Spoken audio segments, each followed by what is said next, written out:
Welcome to How Preschool Teachers Do It. This is Alison Kentos. I am an early childhood educator. And this is Cindy Tarabush. I am an early childhood consultant. This podcast is for parents and early childhood professionals. Let our experience and research-based knowledge become your guide. Hi, preschool peeps. Hi, peeps. Welcome to part 2 of this discussion about children and their bodies and normal behavior when children are curious about bodies. Part 1 was last week. So if you're interested and didn't listen to the part that talks about what is typical behavior as children begin to discover their bodies, and what is typical behavior of human sexuality from birth to age 5, you should go back and listen to last week's. This week, we're going to talk about some of the things that we need to teach children. And as we go through this, I want you to think about the perspective you're coming from. If you are in an early childhood program, for example, what do families need to know?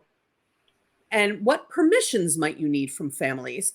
And if you're a family, what would you like the place where you take your children maybe for early education to ensure that they are reinforcing with children, whatever stands out to you from what we're going to talk about? What do you want to make sure that they are respecting and adhering to what you are teaching your children? And if you're on YouTube, you're going to see me looking over to the right some, you know how this goes, or maybe it's your left, I don't know, but I'm going to be looking over to the side because that's where I have information. It takes more than one screen to make this podcast.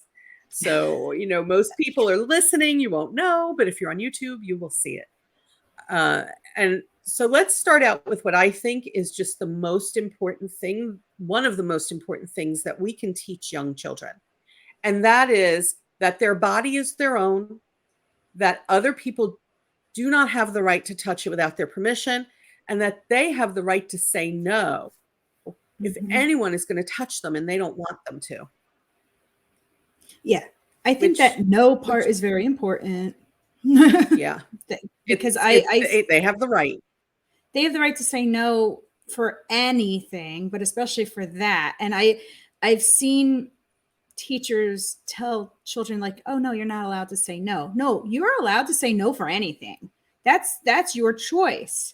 You're allowed to say no. And especially I've teach this to if somebody's touching you, and even if they just touch you on the arm and you don't want them to touch you, you have every right to say, stop touching me. No, do not touch me. Yes. And that's like a very, it doesn't matter what kind of touch it is, whether it's just a glancing touch on the arm or something incredibly inappropriate. I think it's very smart to teach these children from a very, very, very young age that no is no, and it's your body, and you're allowed to say no for anything in regards to your own body, period. Right. When it relates to your own body. We've said before on this podcast that consent begins in early childhood.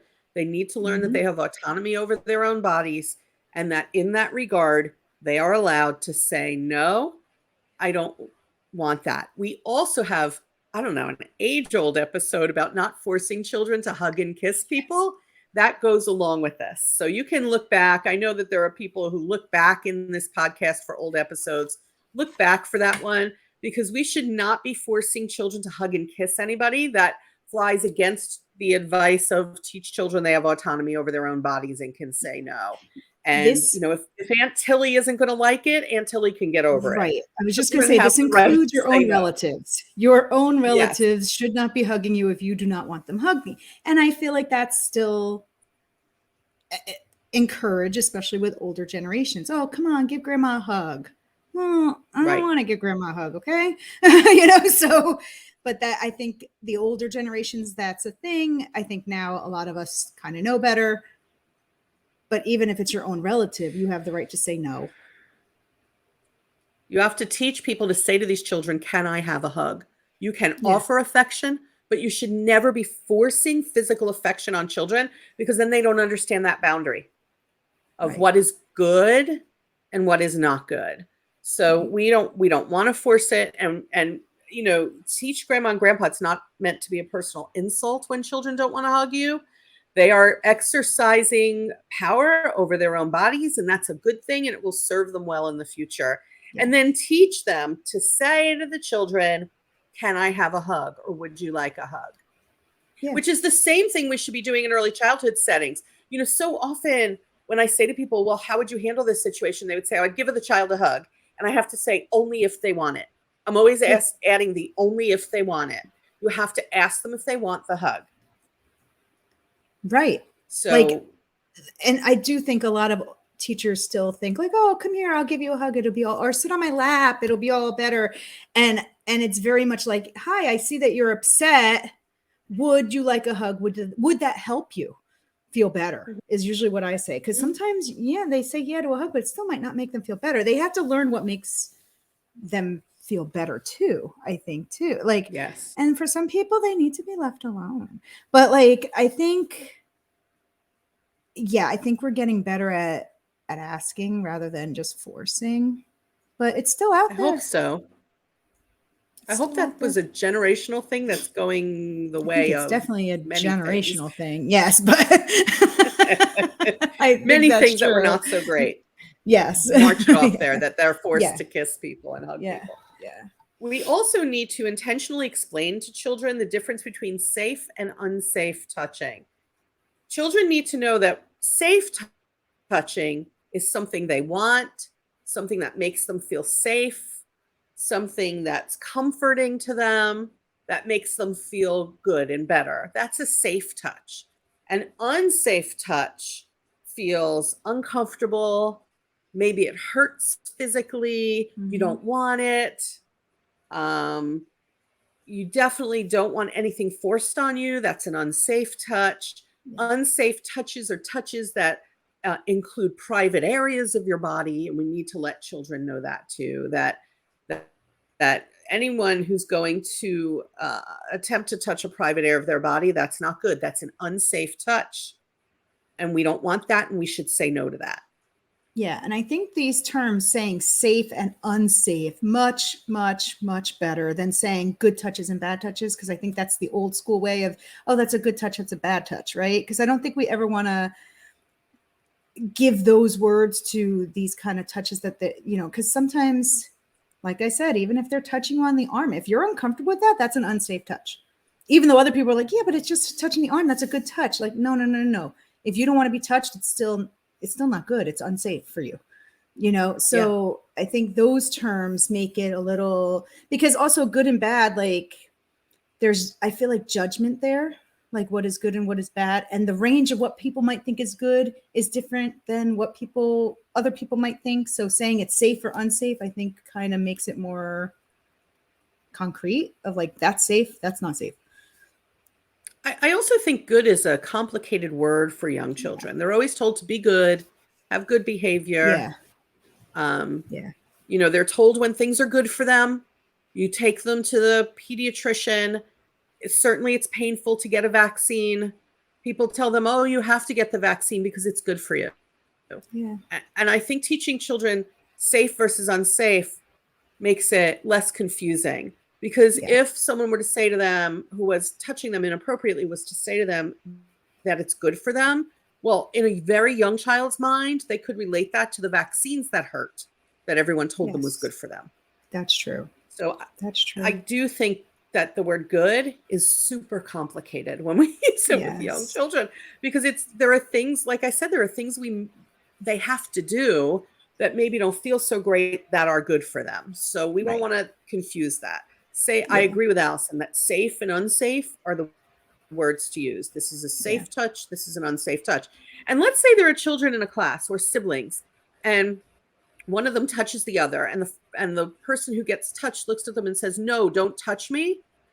What we have to say to that other child is, to her, to him, that was an unsafe touch. We're not going to do that.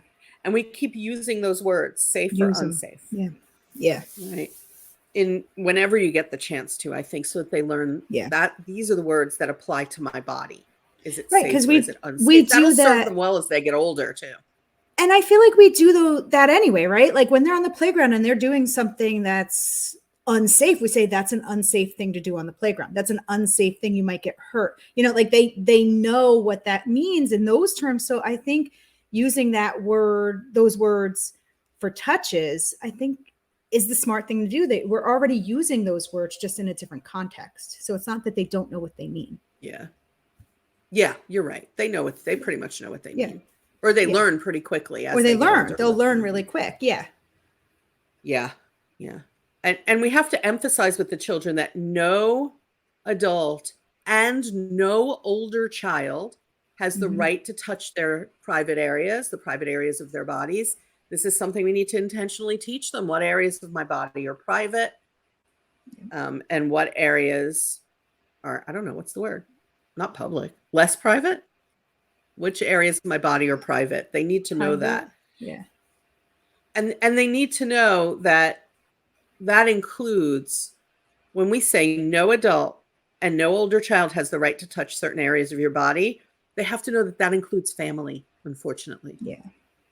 Yeah. Because that's really confusing when things happen in families. So they need to know that includes any caregiver, any family member, like no adult or older child, anybody. And if that happens, they have to know what to do.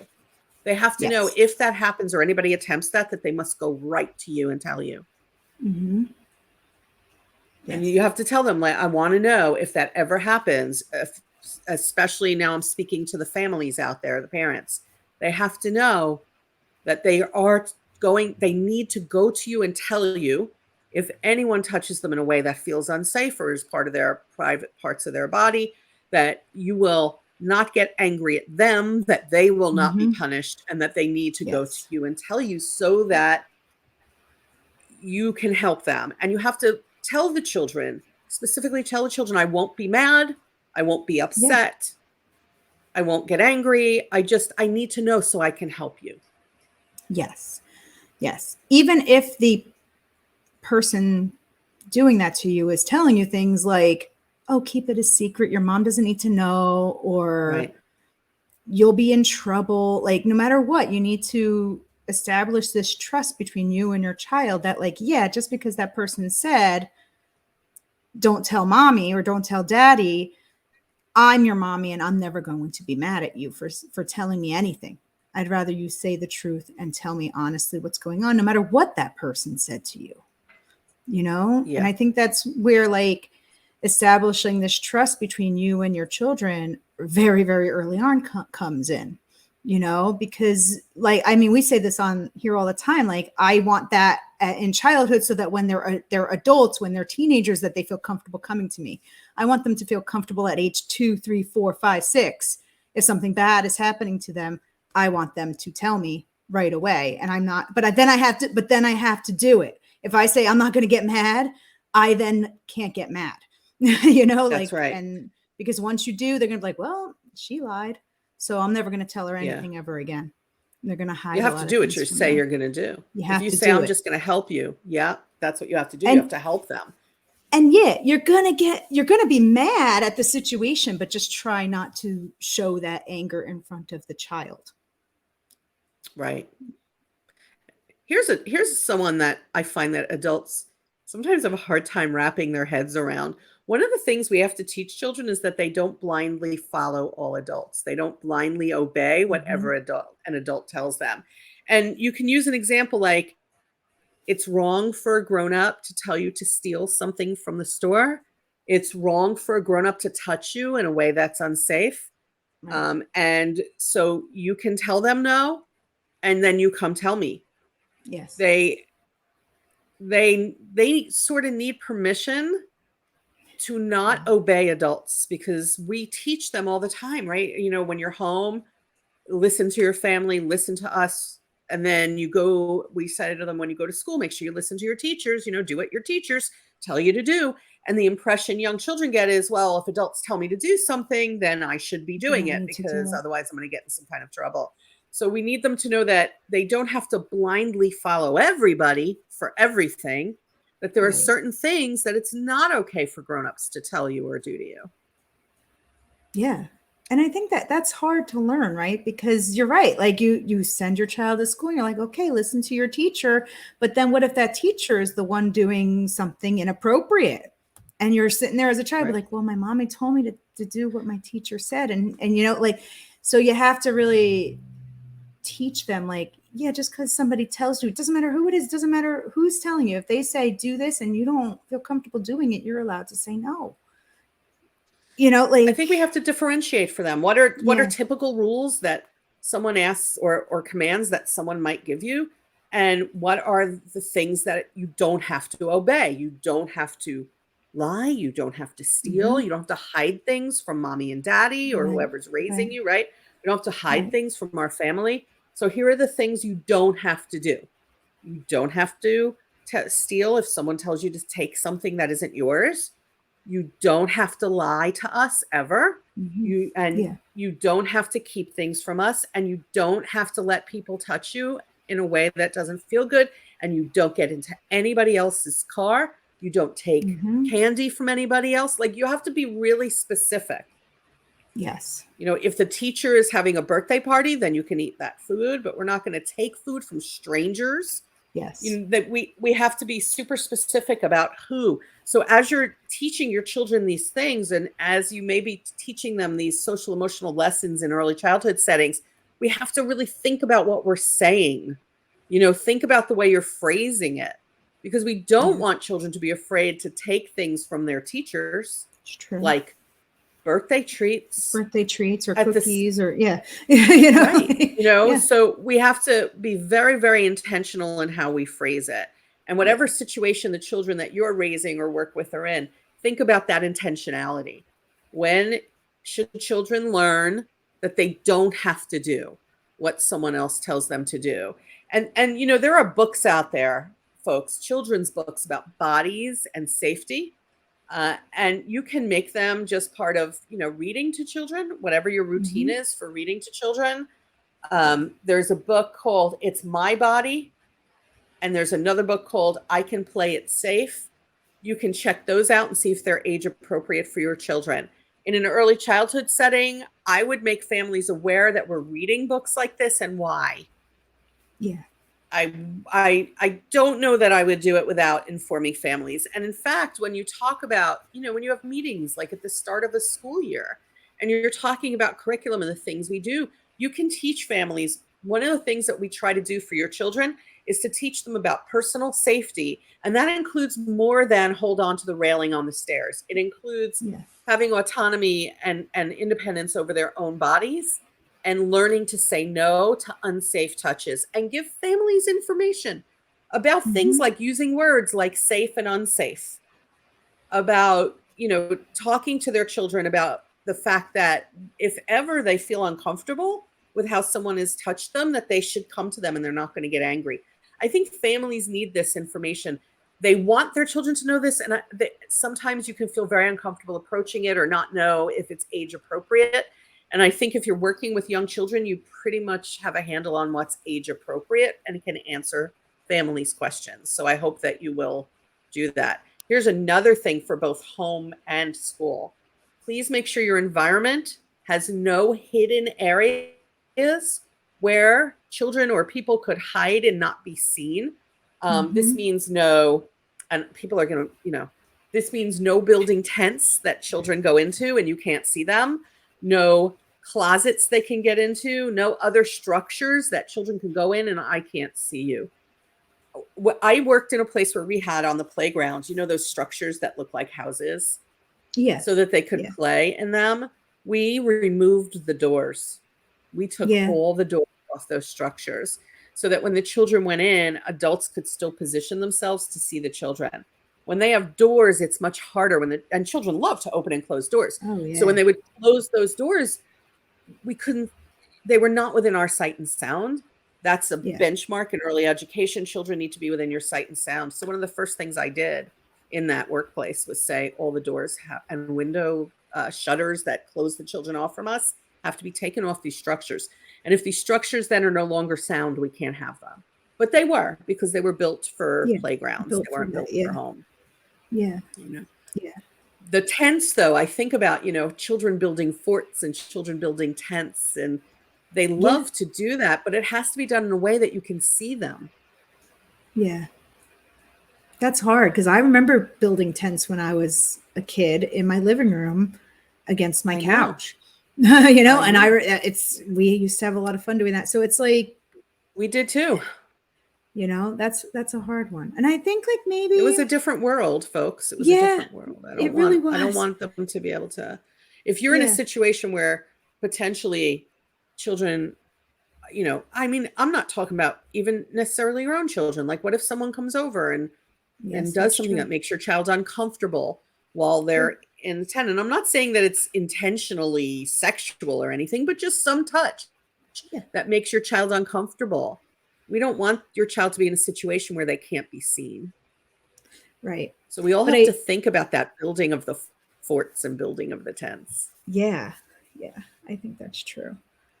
Which is like stuff we never thought of before, right? I mean, it's just... Listen, until when I was a child, until there were children, until there were children being kidnapped in the news, a lot of people didn't think of a lot of things. But we're living in a world where, unfortunately, we have to think of these things. There's stuff in the news all the time. And while that might not be what happens to the majority of children, I wouldn't want it to happen to your children. Is kind of how I feel about it. Yeah. Yeah. And then one more little piece of advice. When you're talking about body parts with children, folks, please use the right name for them. Yes. Because if someone comes along, it actually does, knowing the correct names for things actually does help to keep children safer than using nicknames for things. Because then if someone comes along and uses another name for it, it's going to be confusing. Just teach them the right names for their body. The right parts. Names. Yeah. Yeah. Okay. We're running out of time. That was a lot of advice. And maybe it's things that you already know and already have done. But I think reinforcing it is a good idea. I think so too. I think it's a valuable conversation to have. And it's a lifelong lesson, right? I mean, because stuff happens to adults too. So one thing that we didn't, I know this is episode is ending, but there was one thing my mom taught me when I was a kid that wasn't in there. And that was to be loud. Like if somebody's trying to kidnap you, you scream. If your boyfriend is attacking you, scream, like always scream, loud, because somebody will remember it. So like, even if you are, either the person will stop kidnapping you because they're like, well, that person's too loud. I made a scene. She said, make a scene, because somebody, if they do wind up taking you, is what she said. Because back then, this is what we were taught. If somebody winds up taking, somebody will remember. Oh, they'll look at the car. They'll look at the person, or the person will just stop because they want to take you quietly. They want to attack you quietly. They want to touch you quietly. So if you're loud, they'll stop. Or somebody will remember it if you have to report it, and that's likely true. True. And I did that as an adult too. Like I remember, like as teenagers, if somebody was touching me in an inappropriate way, I got loud and then they stopped, so, but if I was just quiet, then who knows what would have happened. And I was watching a documentary, and there was an adult on there talking about how she was once in a very uncomfortable situation and she didn't know what to do. And she did not say no because she just was so shocked and she didn't know what to do. So we want children to learn, even just don't touch me. No, I don't like that. We want them to learn that from a young age. Yeah. Because I think generations past, it was like, just do what adults say. Don't be seen. Don't be heard. Don't be, and it's like, no, I want you to be heard. I want you to be seen. Yeah, I want you to be heard. Like, yeah, certainly. And that's definitely not good anymore. So I think we've given you all a lot of food for thought. We're going to let you all go and think about this and collaborate together, families and early childhood programs, and decide how are we going to teach children safety and and the ability to say no when it comes to their own bodies. And we will catch you next week on the podcast. Yeah. Bye, peeps.